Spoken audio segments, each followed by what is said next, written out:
এই ভিডিওতে আমরা মানে আলোচনা করব ক্রেড অ্যাপ নিয়ে।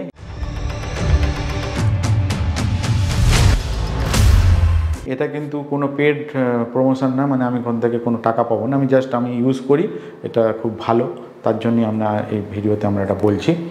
যে যদি কারোর অনেক বেশি ক্রেডিট কার্ড থাকে, তার 3টে 4টে, তার হচ্ছে ট্র্যাক রাখতে অসুবিধা হচ্ছে, কবে কোন বিল জেনারেট হচ্ছে, কোনটা পেমেন্ট ডিউ আছে, হ্যাঁ, খুব ট্র্যাক রাখা মুশকিল হয়ে যাচ্ছে, তো তার জন্য বেস্ট অ্যাপ। তো এর মধ্যে আপনি সমস্ত ক্রেডিট কার্ড যদি 4টে থাকে, 5টা থেকে 2টো থাকে, 5টাতে যাই হোক, আপনি সবকটা কিন্তু এখান থেকে অ্যাড করে নিতে পারেন। ওখান থেকেই আপনি কিন্তু দেখতে পাবেন কত কি বিল জেনারেট হতো, ওখান থেকেই আপনি কিন্তু পেমেন্ট করতে পারবেন। তো এটা ভেরি গুড অ্যাপ, এটা মানে আমিও করি, খুব ভালো অ্যাপসটা। তো আমি আমার পুরো ট্র্যাকিং, মানে আগে আমি 1-2টো কার্ড ইউজ করতাম, যখন এটা আসার পর অনেকে মানে ইউজ করছে, তো আমি এটা মোটামুটি ইউজ করি, খুব ভালো অ্যাপস। মানে এর মধ্যে আপনি সমস্ত কিছু ডিটেলস, মানে কবে কী কেনা হচ্ছে, কত ডিউ আছে, কবে লাস্ট ডেট, আপনাকে হোয়াটসঅ্যাপের মাধ্যমে, SMS মাধ্যমে বা অ্যাপসে ঢুকলেই সঙ্গে সঙ্গে ওরা জানিয়ে দেয়।